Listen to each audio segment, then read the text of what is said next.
د سیمې هیواد او د نړۍ تازه خبرونه هر غړي د کندوز رادیو څخه مه هېروئ.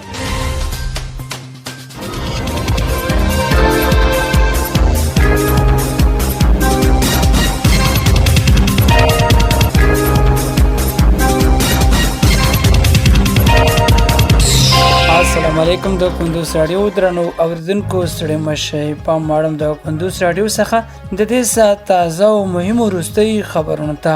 نن چهارشنبه د دلویه د سلواغې 15مه د 2023 میلادي کال د فبرورۍ میاشتې 14 نیټې سره سمون لري. روانه خبري غړې درته زه سیر احمد سایل وړاندې کوم. خو په سر کې هم د څو مهمو خبرونو سره ټکی.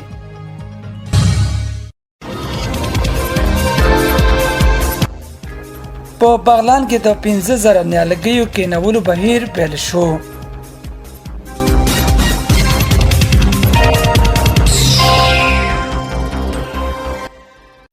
د افغانستان او ایران د سرحدي مسؤلینو ترمنځ د همغږۍ ناسته ترسره شوه.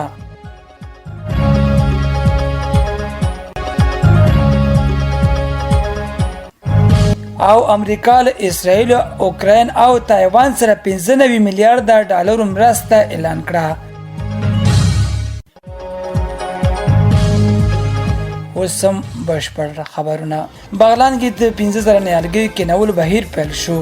د بغلان د چاپیریال ساتنې او بغلان پوهنتون له لوري د نیالګیو کېنولو کمپاین پیل شو. د بغلان د چاپیریال ساتنې رئیس عین الدین کریمي وویل چې په مرکز او ولسوالیو کې د دې کمپاین پر مهال د آغا خان او نور نادولتي او دولتي بنسټونو په مرسته 15,000 نیالګي کېنول کېږي چې 10 سلنه یې میوه لرونکي او 80 سلنه یې بې میوې دي. د بغلان ولایت مقام دفتر رئیس مولوي لال جان راشد د نیالګي کېنول د هیواد آبادی او پرمختګ په برخه کې مهم وباله او زیاته کړه چې ولایتي اداره د بغلان د سمسورتیا لپاره په نستړي کېدونکو ډول هلې ځلې کوي.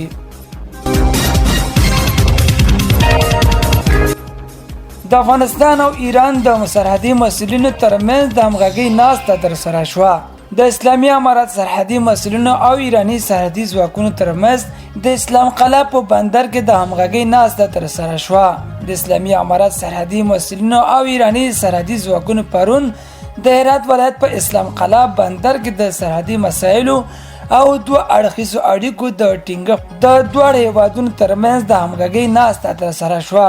په دې ناسته کې چې د یاد ولایت کمیساري په انګړ کې د 200 الفاروق الاردو د 5مې سرحدي لیوا قوماندان بریج جنرال محمد رحیم خادم په مشرۍ ترسره شوه چې د ایران له لوري څخه د سرحدي ځواکونو مرستیال محمد رضا بیات او د یاد سرحدي ځواکونو لومړی درجه مرستیال سرهنګ شهدا هم ګډون درلود. په دغه دوه اړخیز ناسته کې دواړو هیوادونو ترمنځ د سرحدي همکاریو او ستونزو اړوند د نظر د تبادلې سربیره د احتمالي ستونزو د حل په اړه مهم خبرې وشوې. همدارنګه د اسلامي امارات سرحدي مسؤلینو ایراني لوري ته د ګاونډي هیوادونو سره د هر ډول ګډ همکاري او ښه اړیکو د ساتلو ډاډ ورکړ.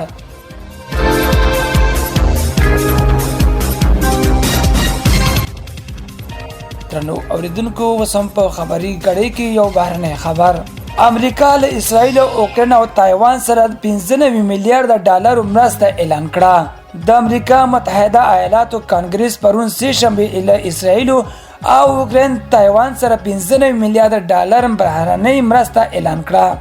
دغه مرستو کې 70 میلیارډ د اوکراین، 14 میلیارډ د اسرائیل، 10 میلیارډ غزه کې د بشري مرستو، 8 میلیارډ د تایوان او پاتې نور هم په هند آرام سمندرګي د خپل ملګرو هیوادونو لپاره ځانګړې شوې ده. دغه مرسته چې کانګرس کې د دیموکراتانو پرې خوښه او د جمهوریت غوښتونکو پرې خوښه نه وه، تر یو میاشت جنجالونو وروسته تصویب شوه.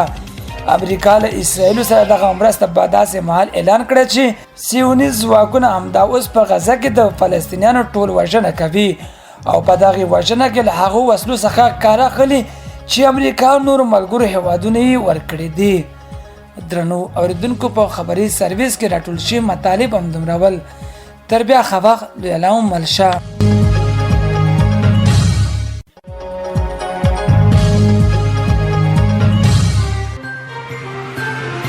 د سیمې، هیواد او د نړۍ تازه خبرونه هر غړي د کندوز رادیو څخه مه هېروئ.